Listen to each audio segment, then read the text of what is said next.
Well, welcome to Breakfast with the Mayors. As Jeff said, I'm Mindy Tate, Executive Director for Franklin Tomorrow, and we want to welcome you to this, the second breakfast of our series, which is held quarterly here at Rolling Hills Community Church. We could not do this without the great volunteers who help check you in and without the assistance of Rolling Hills, but also without our presenting partners, which include Pinnacle Financial Partners. I saw some of them over here on my left. Thank you, Pinnacle Financial Partners, for their support, as well as Provision Cares Proton Therapy of Nashville, which we're going to have to get them to change that name to say Franklin. And maybe we can do that because we have with us this morning Dr. Oz Shaw. And Dr. Shaw is the president of Provision Proton Therapy here in Franklin. Dr. Shaw, please stand up and welcome to the community and welcome this morning. And you can stop by and see him at their booth afterwards or talk with them. They've had a big week. The Tennessee legislature recently passed a bill that will allow that therapy to be included in the state programs for care for those on the Tennessee State Health, and that will help expand that to a more patients and more opportunity for treatment, for that revolutionary treatment. We also have a number of platinum partners who are here with us this morning, and you visited with some of them. But Williamson Medical Center has a big week. They have dedicated their space over there to the Bone and Joint Institute, which they moved into that space yesterday. And they're going to give you a quick tour with a video that we're going to play right now.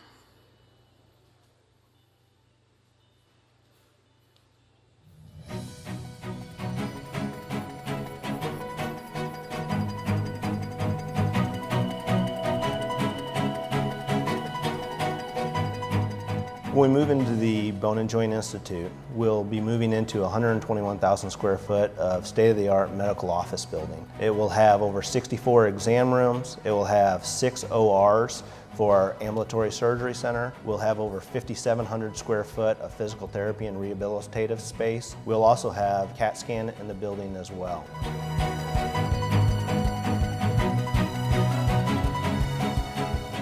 To be able to organize the care in such a way and have a facility where under one roof we can serve many different aspects of orthopedic care, it is going to lead to benefit to our patient. We wanted the most modern facility with all of the innovations that are happening in orthopedics. How we schedule surgeries, how we schedule studies, how we arrange therapy in a new way, and I think that's really probably the most exciting side of it. With all of us together in this amazing state-of-the-art building, it's really going to, have unique features that you won't see anywhere else. It's more than we could have dreamed, honestly. It's going to be a really unique facility. The building looks incredible. It's much bigger than I thought it would look. I think that it's unifying to have everyone under one roof. Over the course of 40 years, to be able to connect with the community and grow, and now we have 13 subspecialists that really provide cutting-edge care to the community, really sets us apart. It's fun to see the structure start coming up. It's one thing to look at it on a piece of paper, but to see the structure come to life is pretty exciting.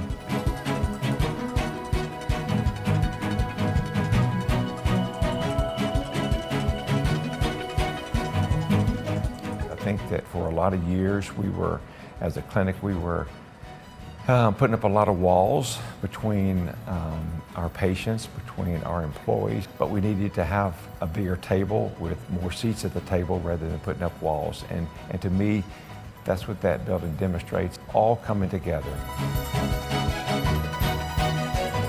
It's going to be our own billboard by the highway. You couldn't ask for any better location. The ability to have patients come through the front door and in many instances have the ability to treat them from that time until the time that they leave the practice, all in one area, I think is great. One of the things that our partners were really starting to feel like we were losing was this idea that you're getting spread out. And one of the things we wanted to do is say, let's bring it all back together. Let's bring all of our physicians together where we can be a part of a family again. We've planned that building to last and be in this community for a very long time and have enough room to have many more surgeons come on board over time. The Bone and Joint has been around for over 40 years in this community, and this seems like this is the culmination of what Dr. Farrell started over 40 years ago, and then we brought this to kind of a forefront. Being on the campus of Williamson Medical Center is a fantastic relationship between the two entities. Patients in our mind want convenience. They want high quality services. Obviously, they want it to be provided in a convenient and safe location. I think the building delivers that. The physicians are second to none in orthopedic care. The building itself was designed with growth in mind. Our goal is to be the premier orthopedic destination in Middle Tennessee.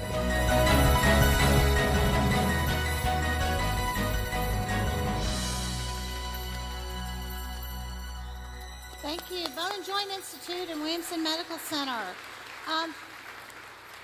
We have a number of partners who help us make this event free and open to the public, and those include Tennessee Equine Hospital, Williamson County Association of Realtors, Hazen and Sawyer, Berry Farms Animal Hospital, Puckett's Grocery and Restaurant, thanks for breakfast, guys, and Community Coffee, and our friends at Patterson, Hardy, and Ballantyne Public Accountants. This morning you saw the Franklin Rodeo over there. I think they're going to give away some tickets.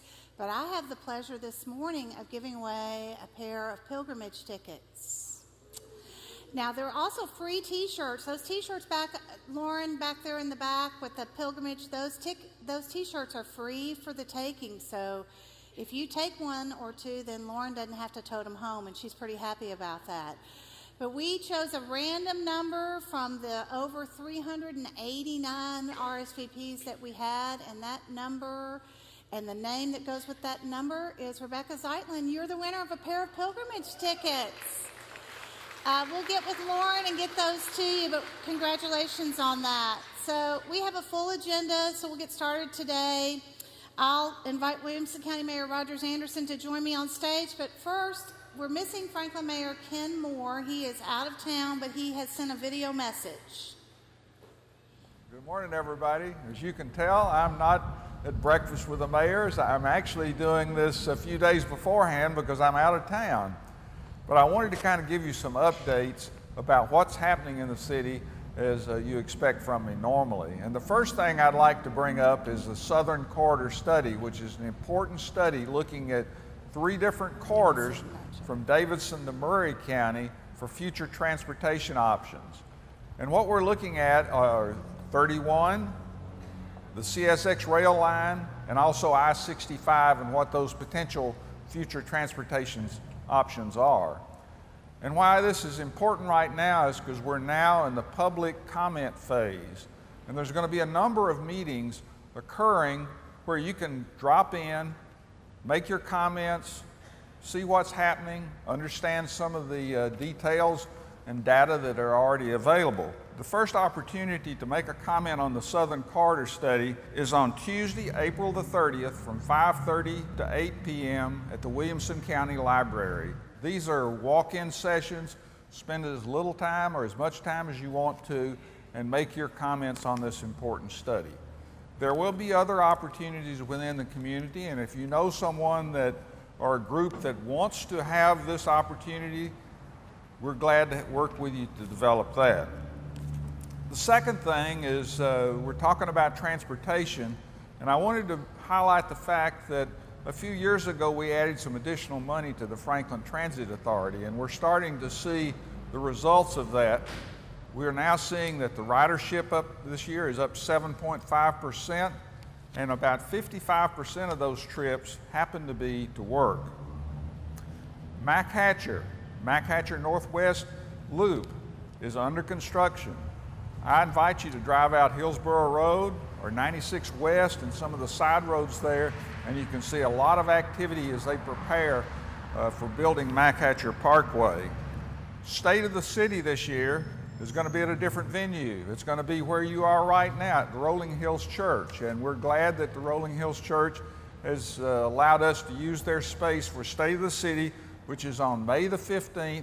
Doors open at 7, and we'll start the program promptly at about 7:45. Breakfast is free and sponsored by the Franklin Breakfast Rotary Club, my Rotary Club. So I look forward to you being there. There are going to be a few surprises as usual, and we're going to be talking about investing in Franklin's future. So think about that a little bit and think about how we may do a takeoff on that. I'm always getting asked questions about what's that? What's going up there? And one of the things I've been asked recently is about what's going on out at the new Columbia State campus. Well, they're building a parking garage to alleviate some of the parking issues they have there, so you'll be seeing that structure continue to go up. And then lastly, I always like to highlight the city's financial situation.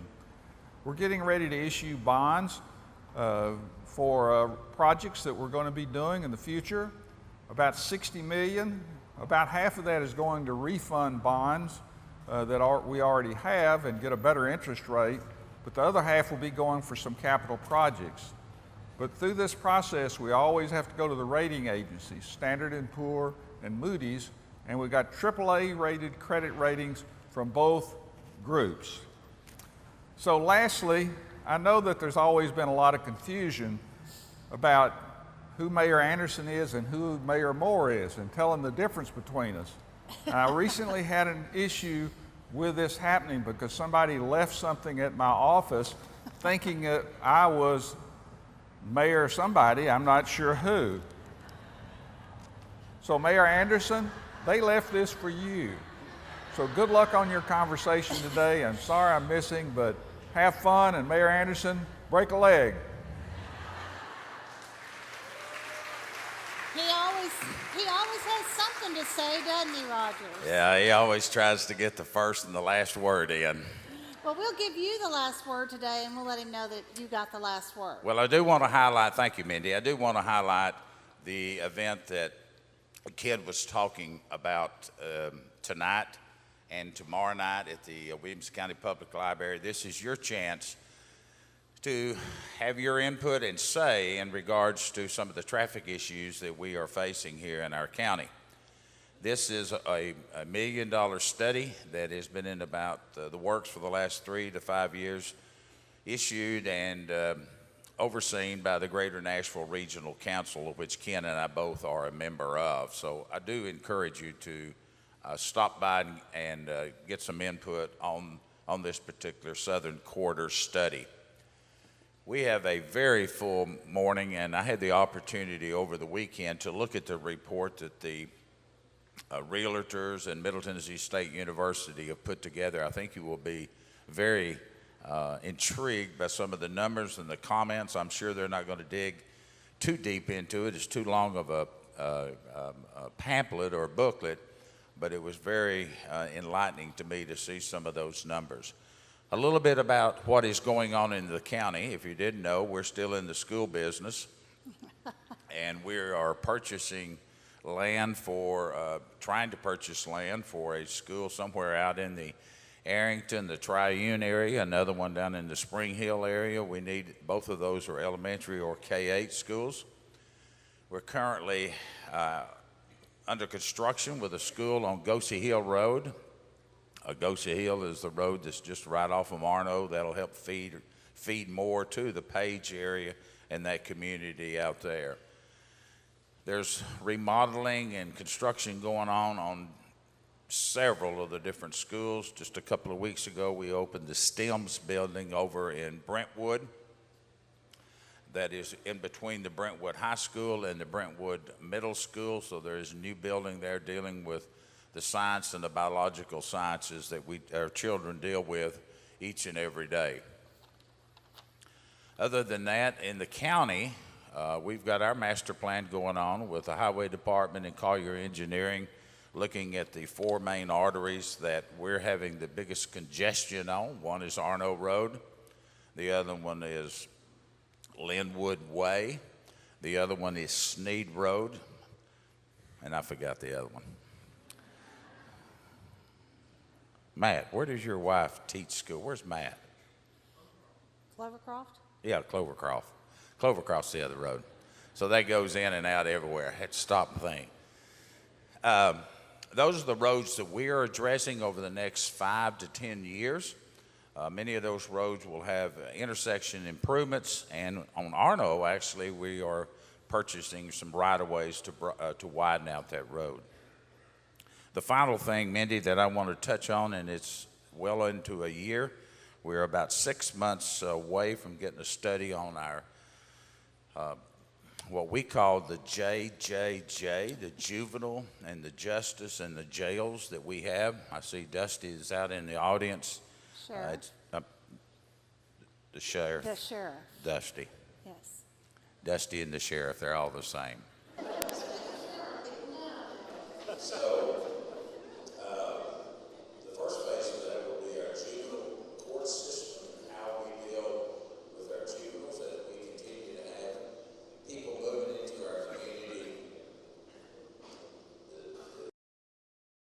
The other side of that is how many boys and girls are winding up at our juvenile detention areas. Judge Sharon Guffey does a wonderful job, Brenda Hyden, in controlling and trying to figure out ways to deal with that, but we're just absolutely out of space. And next 6 months we'll be trying to determine what our space needs are and where we're going to put it. The next will be the judges, the judicial side of the courtroom, leaving it downtown Franklin, but trying to better facilitate how we handle our court cases. And then the final step of that, which is probably 4 to 5 years out, is the jail. Our jail capacity currently, as we grow, we need more jail space, more secure area, and the sheriff, Dusty Rhodes, is in charge of that. And he's often, along with the prior sheriff, said that it's time to looking at a new jail. For you that have been around, like I have, it's a 30-year-old facility, and we need to make improvements onto it. That part of the infrastructure the county has to deal with and nobody likes to spend money on, but it is there. So I think I've kind of just a snapshot. It's more important to see what Middle Tennessee State has put together, and I'm looking forward to it, Mindy.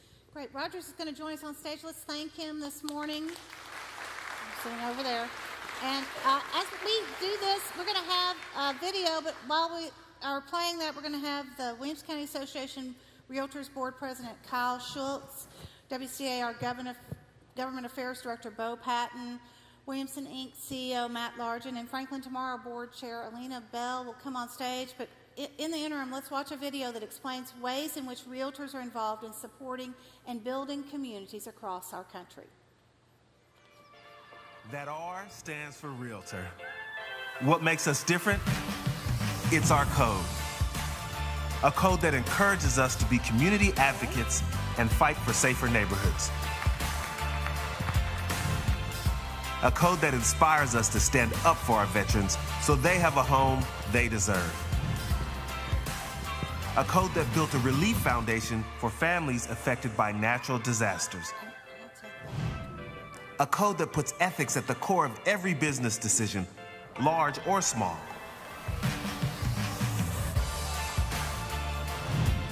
It's that code that fuels us to work with lawmakers to protect property owner rights. Because we believe owning a home is part of the American dream. It's all in our code of ethics. That's what realtors stand by. That's who we are. Great, thank you so much. Again, I want to welcome to the stage Kyle Schultz. She is the board president for the Williams County Association of Realtors. And with her today is Bo Patton, who is their Government Affairs Director. In between them on the couch is somebody you probably recognize, Matt Largent, Williamson Inc. CEO, and our Franklin Tomorrow Board Chair, Alina Bell. So thank you to this panel that's going to walk us through a couple studies and recent events to tell you a little bit about how population and growth is affecting Williamson County. Kyle, tell us a little bit about, Bo, actually, I'm going to start with you. This study, this is not the study. Show everybody the study. This is my book report. That's your book report. How did you all come about undertaking this study, and why did you think it was important? Sure, absolutely. And first off, Mindy, thank you for Franklin Tomorrow for hosting us. Thanks everybody for getting up dark 30 and coming out for a great breakfast. And it's always a pleasure to join the mayor and these great minds. And first and foremost, this was born out of, you saw the video that the National Association of Realtors has released. It's part of our national branding across the country that hopefully you've seen on television or on internet ads. And we want, as an association with our almost 3,000 members now, we're at about 2,900 and change, that when you see that Realtor R on a license tag, when you see the Realtor R on several of the lapel pins that are being worn here today, because I think we've got about 30 or 40 of our realtors here, that this is more than a group of folks that are just trying to sell houses.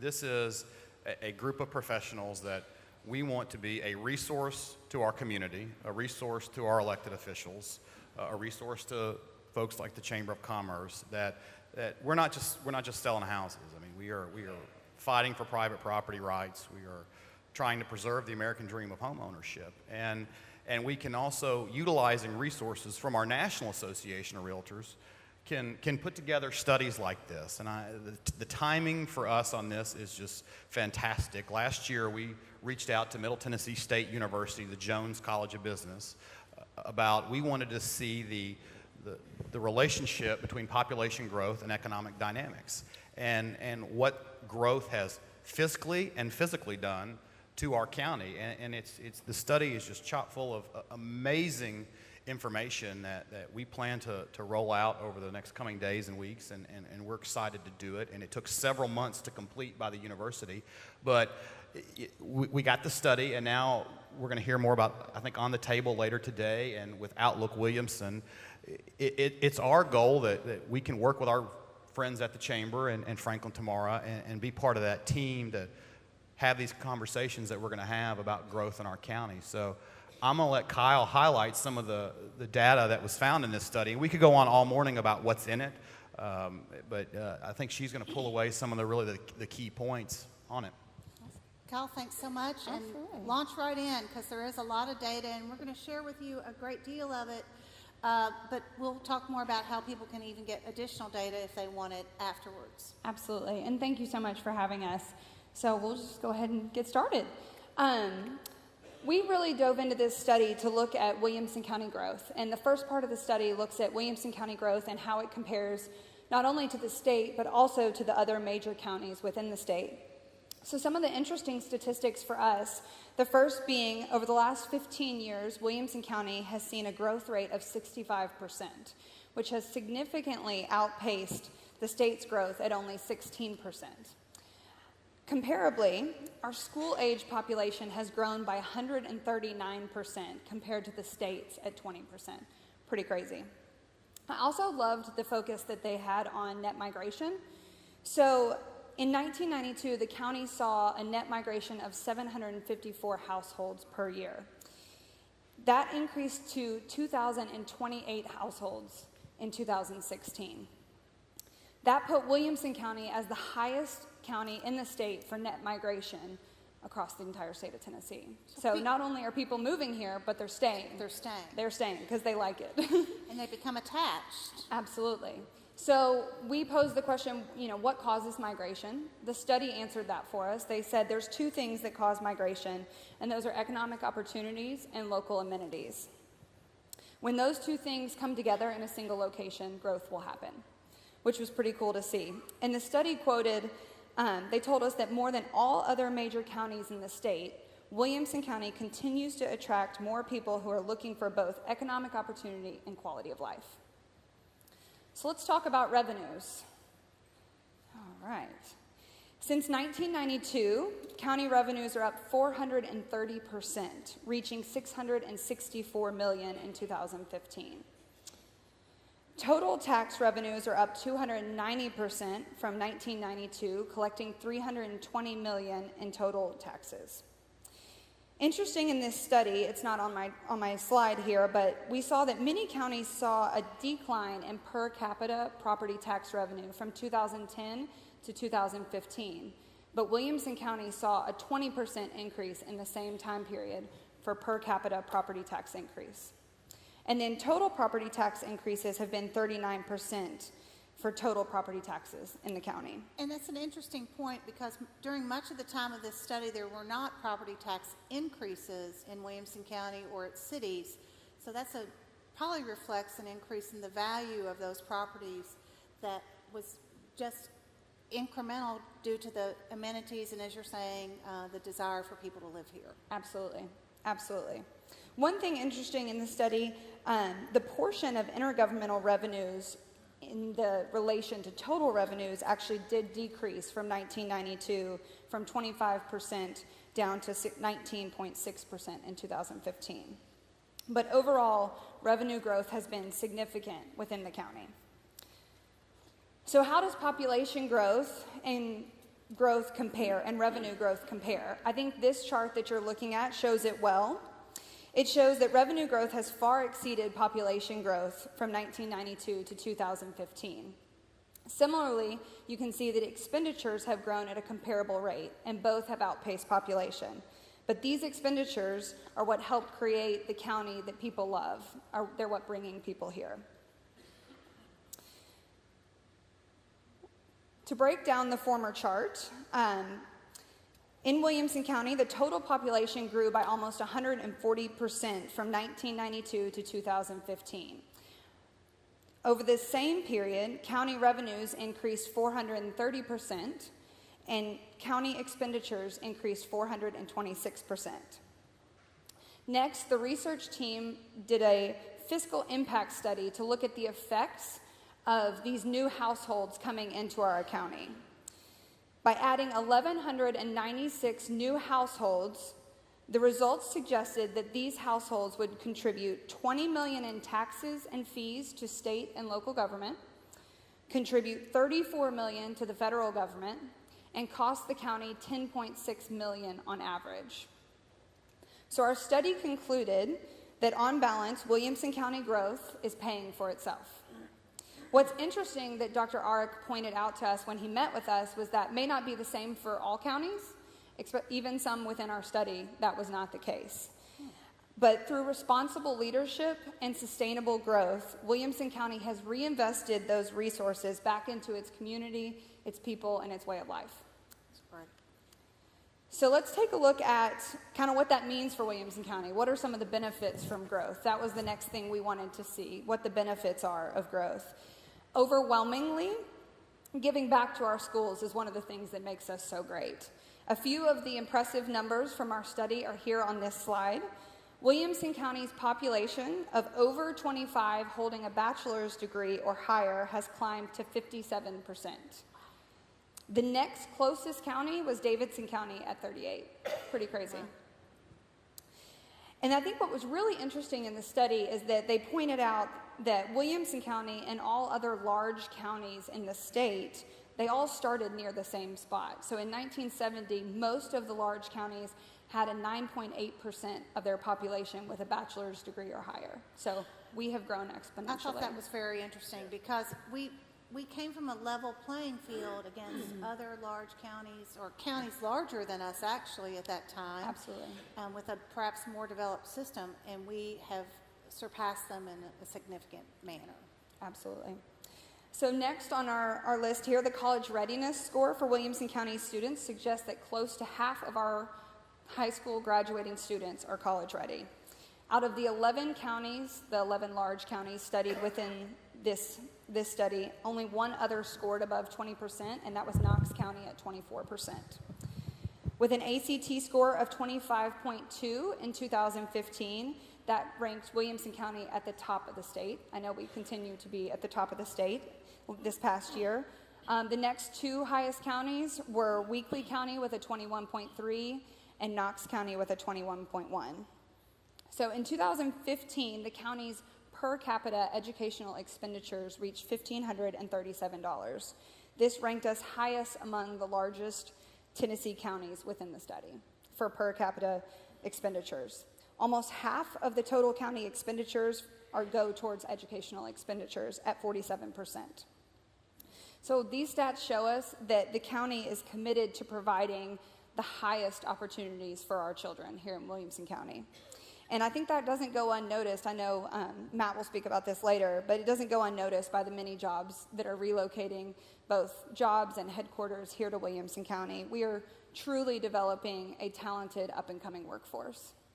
Human capital, as we call it. Human capital, that's right. So we're going to take a look at a few of the economic and community benefits that have come from growth. Starting off, employment growth in the county increased 46% from 2007 to 2017. I saw a recent article that said Williamson County's unemployment rate is now the lowest in the state at 2.4%. Next, we are the 7th wealthiest county in the nation. And per capita income in Williamson County for their residents has grown 94% in the past 25 years.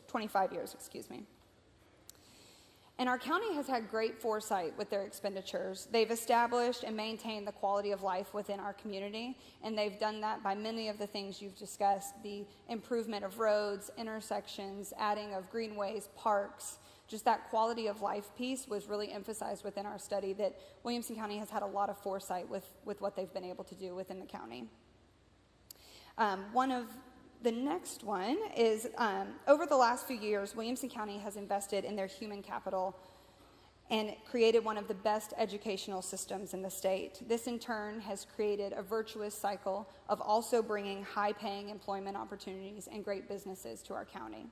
And a quote that I pulled from the study that I really loved said, in terms of human capital formation, so what you were discussing, the county success rate cannot be matched, which is pretty great.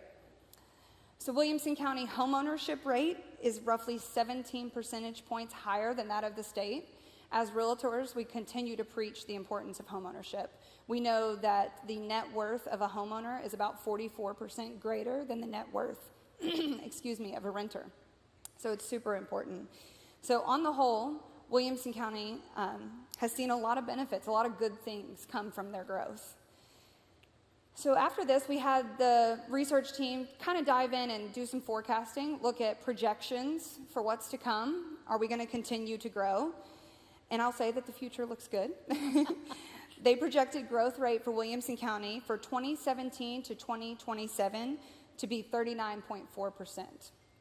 That will continue to be the highest growth rate of the large counties that are in this study, and also remain higher than the growth rate of the state at 10.66% for the same period. So the state will grow at about 10 and we'll be growing at about 39. Williamson County's projected population that you can see here on the chart for 2027 brings in just over 315,000 people. So kind of what's next? We discussed as the association, after reading through this, that our study concluded that in Williamson County, we've obviously experienced significant growth in population, and that growth seems to be paying for itself. Through this growth and our great leadership, the county has reinvested into its community, and we have experienced incredible benefits from quality of life to workforce dynamics, schools, and local amenities. And as we continue to grow, WCIR wants this to be truly a resource for the community. We want to use it for great discussions. And because all good things come with their own set of challenges, we want this study to be an impetus to discussions around topics like attainable housing, school growth, transit solutions, connectivity, mobility, all those things that Mr. Anderson has already discussed. So we want this to really be a tool to ensure that Williamson County can continue to be, for many people, the best place to live in Tennessee. Thank you so much, Yeah. Val. Thank you for that.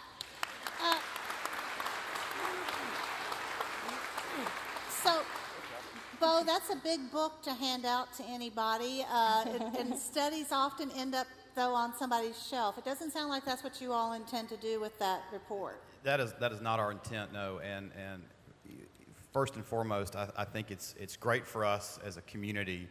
Every now and then we pat ourselves on the back and say good job, but now it's roll up our sleeves and face some of these challenges. And I told Matt before breakfast that I was going to steal one of his lines, so I am citing my source, and that I'm borrowing Matt Largen's line that there are 93 other counties in the state of Tennessee that would love to have the challenges that we're facing, and I think of them as good challenges. And we want to join with Franklin Tomorrow, the Williamson Inc., our folks leading our county, the mayor's office, our county commissioners, and say, how can we help? How can we be a resource? How can we utilize tools like this study and this data? So yes, sometimes it goes on a shelf, but I know the mayor's had a copy of it and read it, and we plan to give a full copy of the report to all of our county commissioners. I saw several of them in the audience this morning, and also make it available to anybody in the general public that wants to see it. We encourage them, reach out to your realtor that you may know, and all of our realtor members have a copy of this study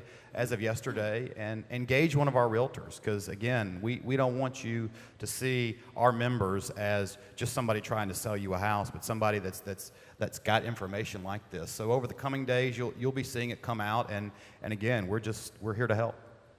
So Rogers, you mentioned that over the weekend you reviewed the report, and it is in depth, and you're a numbers guy, so we know that you're a numbers guy. What's your reflection after having seen this report? Well, I think, not correct, Bo, but there's a energy between this county that I don't see with others, and that is working with the city. Ken and I joke a lot, but it's also working with all of our 6 cities and coming away with some type of program that we can all have a win-win in. I know Eric is here and several of the aldermen. They have to deal with all of the traffic in Franklin. Brentwood likewise in their area, and the Fairview mayor is here this morning. And how we all work together to build this community, I think that report reflects that. The report itself is, I don't know how many pages, but it's a bunch of numbers, and I like that.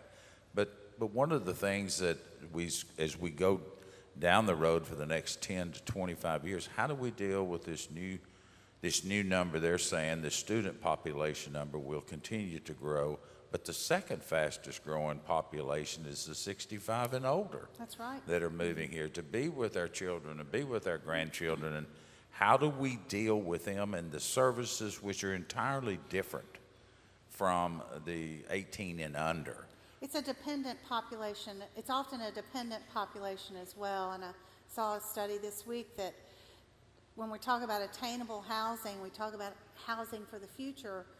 The needs that we have are different than what we maybe have available in our community, and that there is a concern about the ability of seniors to have attainable housing that can't afford necessarily some of the more luxury retirement facilities.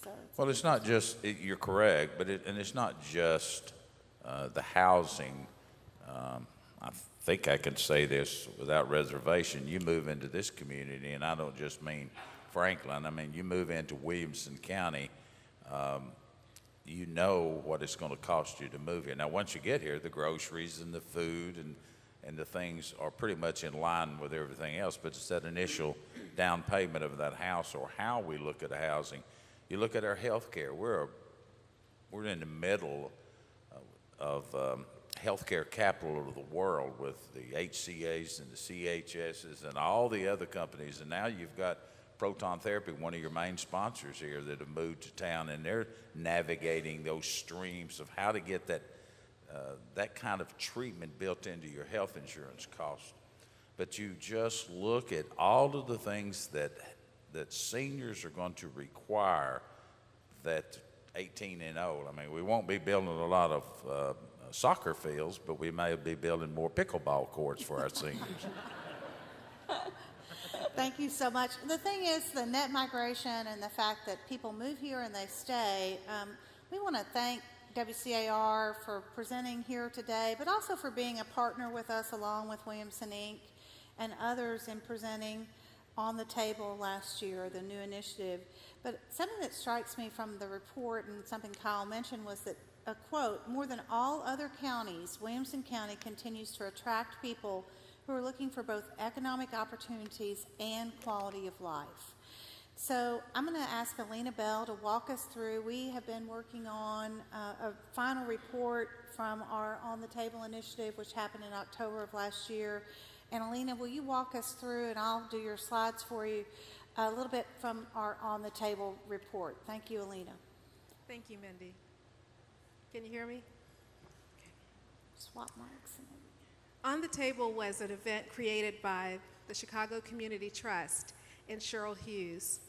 Mindy Tate saw the impact it was making across the country and came to our executive board and asked for our blessing for her to implement it and plan it for Tennessee. We are the first to bring it to Tennessee. There were two things that I recall from that executive board meeting. One was Mindy just happened to mention that the Knight Foundation was replicating the On the Table event in their communities and giving grants of $1 million or more. Well, we don't have a Knight Foundation in this community, so I'm pleased to say that we were able to replicate On the Table on a shoestring duct tape budget. Although we will take $1 million for this next On the Table, just saying. The second thing I recall from that meeting was a compelling vision statement Mindy shared with the board. She said, now more than ever, people need to connect, engage, know their neighbors, and participate in civil and civic discourse.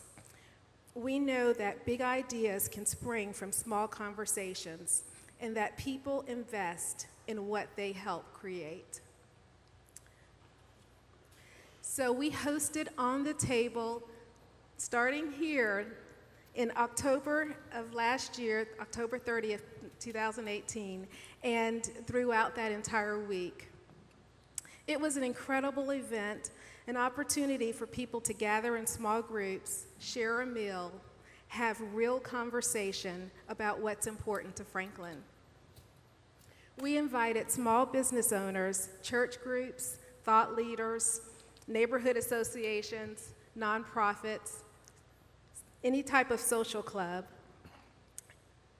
Basically, anyone who lives, works, plays, and worships in Franklin. The source of these outcomes are in our brand new impact report available on our website at franklintomorrow.org. I'd like to share just a few highlights. As you can see from this slide, we had over 1,000 people participate. Over 400 of you completed online or paper surveys. We had over 50 public and private events and more than 30 unique zip codes. That included Franklin zip code, Brentwood, all of Nashville, and the surrounding areas. The wide range of age groups were our students that participated from New Hope Academy, Battleground Academy, Franklin Special School District, Boys and Girls Clubs, and all the way to, I saw Mr. Ligon come in, our young retirees in the community.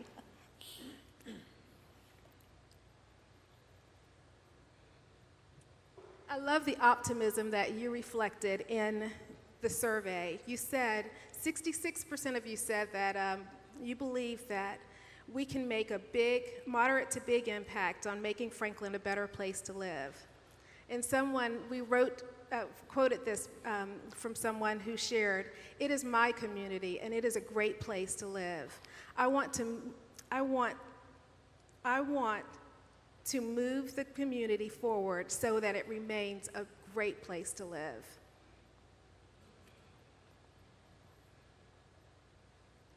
On the Table conversations were intended to inspire people to take action and seize opportunities in the community.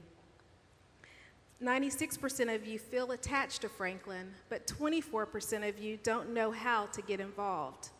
We are excited to partner with other nonprofits and address the challenge by fulfilling our mission to engage the community, foster collaboration, and advocate for a shared vision for the future of Franklin.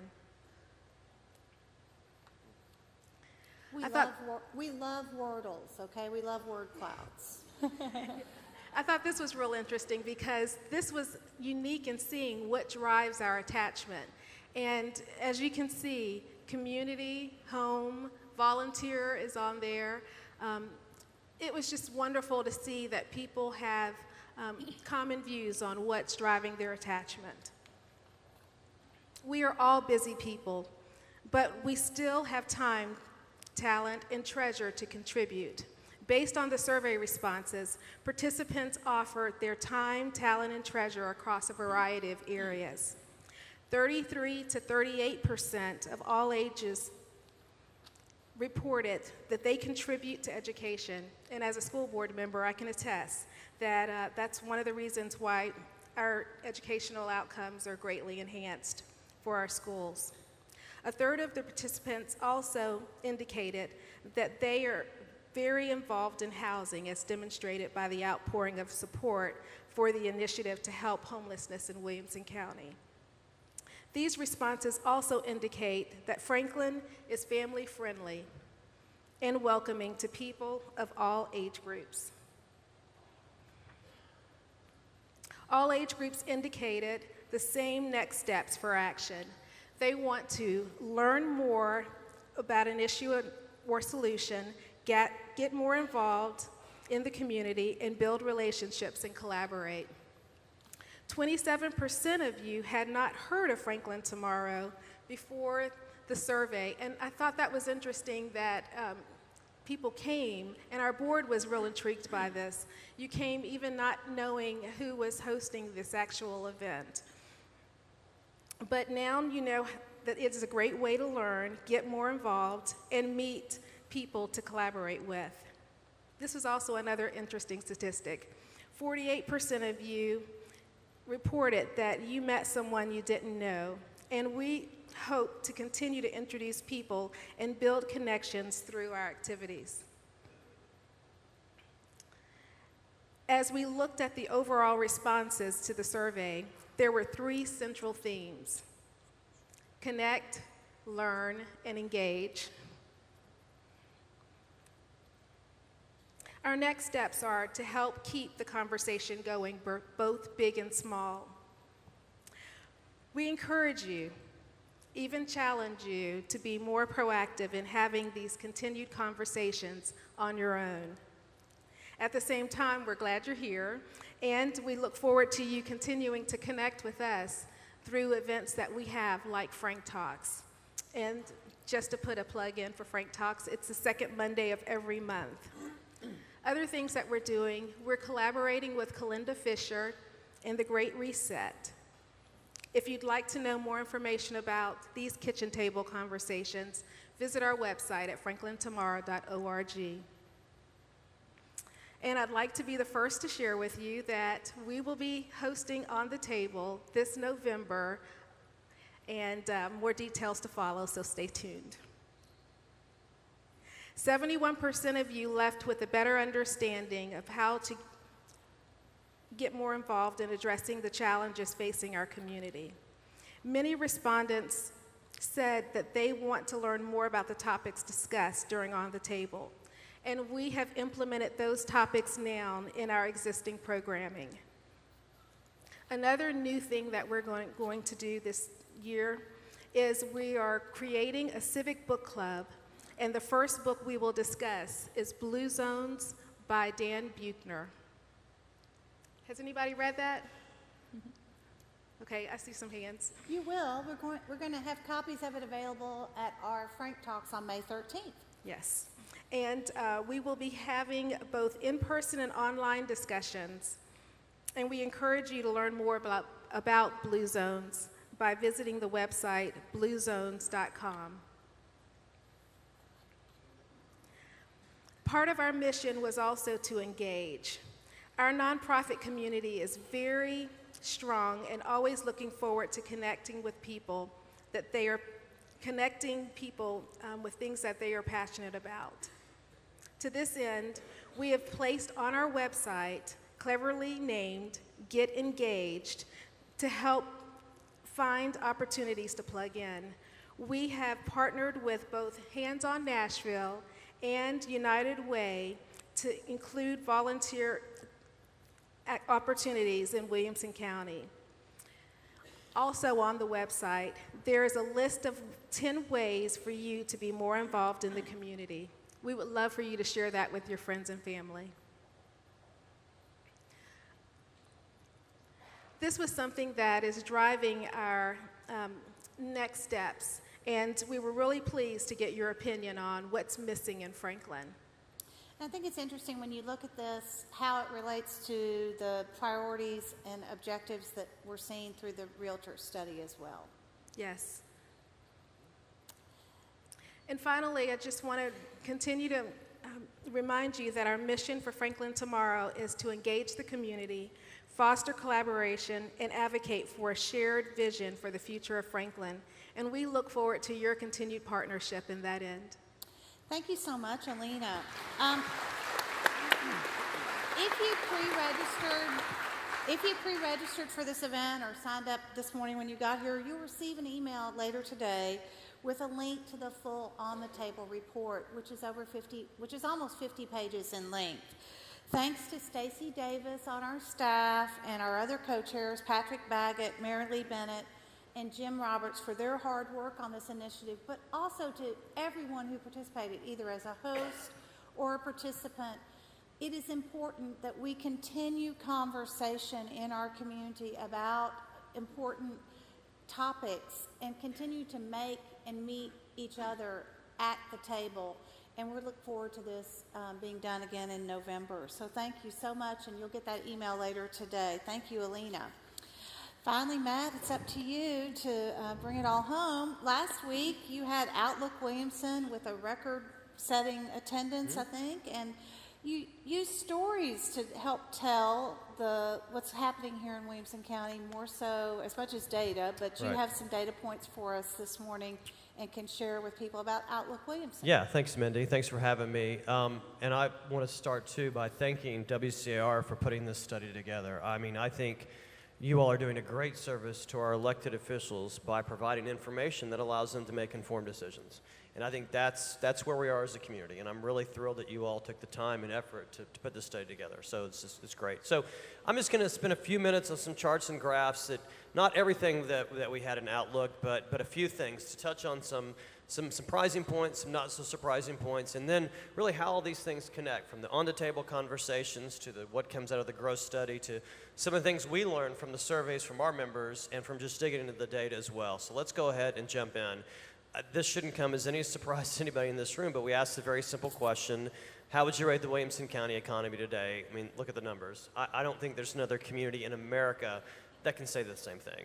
And this came, just for the people who weren't at Outlook last week, this came from our membership survey. This is about 900 responses, so a pretty decent response rate, but that's what they said. And this has been pretty consistent since we started doing Outlook 6 years ago.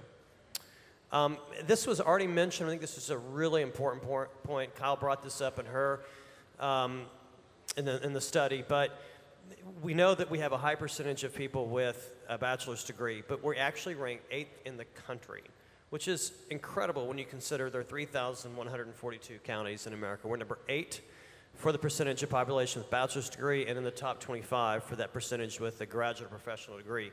This is really important because of the jobs of the future, and the kind of jobs we attract are ones that require those sorts of degrees. And this gets at that virtuous cycle as well. When you have educated parents, there's an expectation their kids will be educated with that 4-year degree, and there's also an expectation from the teachers, from the administration. So this just really builds in itself over time. Next, this just gives a snapshot of who we are. You can see the population, you can see the median income that was brought up. We track the new business license filed through the county mayor's office. You know, those kind of things are really important. We've had the lowest unemployment rate in Tennessee for about 3 years straight, so that's no big surprise. We'll get into what that means in just a few minutes from companies in terms of hiring. But no shock there. And the 58% of people, I can't read here, but I think are not from, what is that, 58? Is that we're born in a different state. We're born in a different state. That, to me, is amazing. 58% of the people who live in this county aren't even from Tennessee. And we look at migration trends. So outside of the state, LA County's number 1. This last time, it was actually Sumner County, Kansas. That's Wichita. I had no idea that was Wichita. And I have no idea why those people are here, but they are. So they came. So Wichita is number 2. After that, Lewisburg, West Virginia was number 3.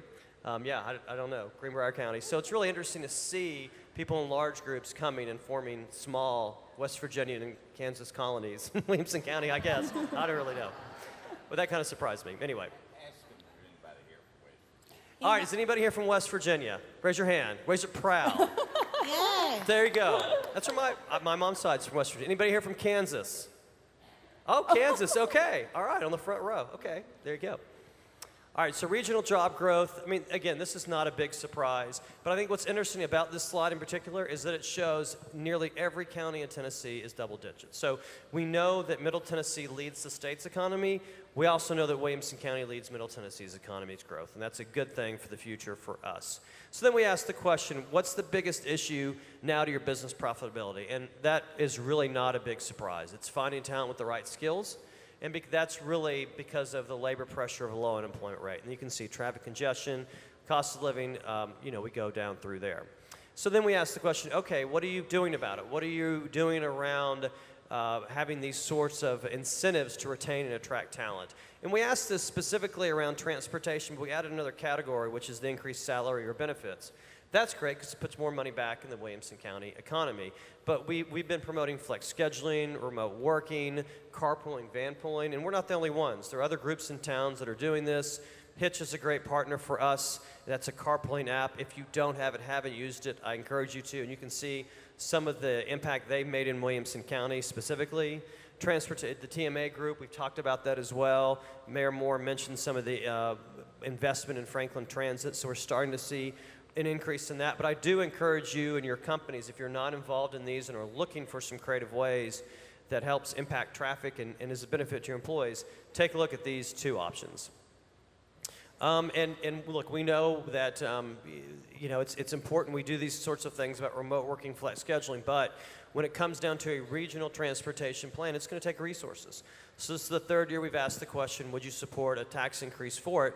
And overwhelmingly it's yes. Now, we all understand the devil's in the details, and I think this is what's really important, is that we have mentioned this 3 times, so we know we want you to be there.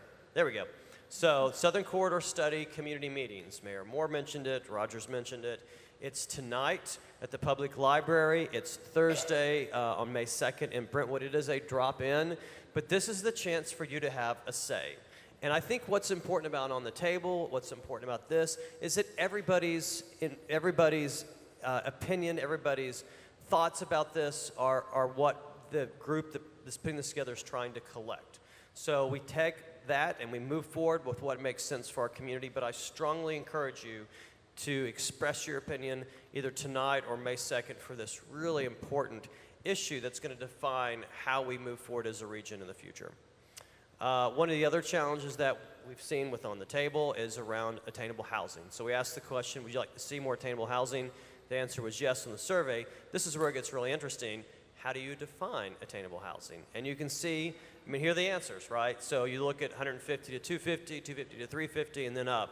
So that's how the group responding defined attainable housing. Well, this next chart shows the average cost of housing in 2018. You can see there's a pretty big gap between the two.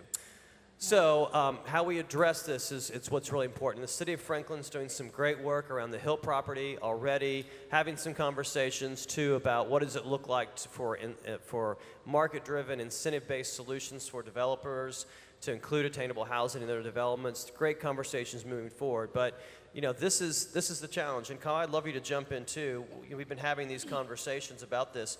Talk about your experience. We're not talking about teachers and firefighters now. We're talking about managers at headquarters across our county. Absolutely. We had a meeting a couple weeks ago, and just referenced, I had 2 clients at Nissan. One was in human resource management, and another was in marketing, that both had to buy outside of the county because for them to get what they were looking for at the price point they could afford, the two didn't come together in Williamson County. Yeah, and the reason why this is such a big deal is when companies are looking to attract and retain their talent, the further away they have to commute, the less likely it is they stay long-term with that company. So that's why our board of directors, our membership has said, no, this is becoming a bigger issue as we try to hire in Williamson County and grow our companies. Almost done with the slides. This, I think, is fascinating to me. So it takes a few minutes to sort of digest this. But there are 114,000 total jobs in Williamson County. And what this actually shows are the number of jobs in the counties across Tennessee that actually track their paycheck back to Williamson County-based companies. So it's no surprise that you'd see a lot in Middle Tennessee. That's commuting. So people commute from Davidson County to Williamson, from Murray County to Williamson, from Rutherford to Williamson. But look at East Tennessee and look at West Tennessee. Look at Shelby County and look at Knox County. Look at the number of people in those two counties that actually draw their paycheck back to Williamson County. This is extraordinary. And I think what this shows is, as we're making decisions on a statewide level and locally about Williamson County, how important this economy is, not just to our residents, not just to our neighbors, but to people across the entire state of Tennessee. And that's why it's important we do what we can to continue to grow this economy in a sustainable way, because again, it creates opportunities for people across the country. And finally, you know, a lot of the conversation is about careers, not just jobs. If you just look at the graph that's way out, outpacing the rest of them, that bar, it's professional, scientific, and technical services. Those are headquarter jobs. And those are the kind of jobs we're attracting. They're careers, not just jobs. 20% of all management jobs in the entire state of Tennessee are based in Williamson County. And we account for about 3% of the state's population. So when you talk about growth in a good way, and some of the conversations on the table, something special has happened here. And you can trace it all the way back to the work that was done in the 80s, saying we are going to have the best school system in America, and it pays off to today. And that's exactly what that graph represents. Thank you so much, Matt. That was very interesting. I just will go back to the quote from the WCAR study. More than all other counties in Tennessee, Williamson County continues to attract people who are looking for both economic opportunities and quality of life. And we see that they are becoming attached and involved in their community, and they believe they can have a positive impact on making it an even greater place to live. So that's really exciting to hear. Thank our panelists this morning for being here. As I mentioned, this is the second Breakfast with the Mayors. Our next breakfast will be July 30th. Again, I'll say it one more time. What's today at 5:30 at the library? The South Corridor Study. Please go. It is an open house style meeting. If you live in Brentwood, and we have a lot of attendees here, we would encourage you to go to the polls to vote in the City Commission race, where 9 candidates are vying for 4 open seats. Early voting continues through May 2nd at the Election Commission office on West Main Street, the John P. Holt Library in Brentwood, as well as Brentwood City Hall. And Election Day is Tuesday, May 7th. This Thursday, May 2nd, is the Big Payback, and as we mentioned, we have a very active nonprofit community in Williamson County, and many of them will be soliciting your support on the Big Payback on May 2nd. We want to say thank you to those of you who supported us recently in the USA Today Community Thrives grant process. We surpassed our goal of $5,000, as well making us eligible for a larger project grant from Community Thrives and USA Today. But also, we won one of the bonus challenges to have the highest number of individual donations during a week process. Out of 700 nonprofits across the country, we finished second. And that we couldn't have done it without you.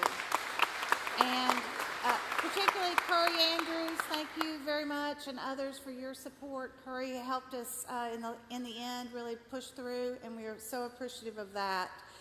Frank Talks will be May 13th at High Hopes Preschool and Development Center, and we'll be talking about parks and inclusion. We're going to open the registration for that today. We're bringing in a national level speaker, John McConkey, from Landscape Structures and Recreational Concepts, to talk about why inclusive play is important in building a community.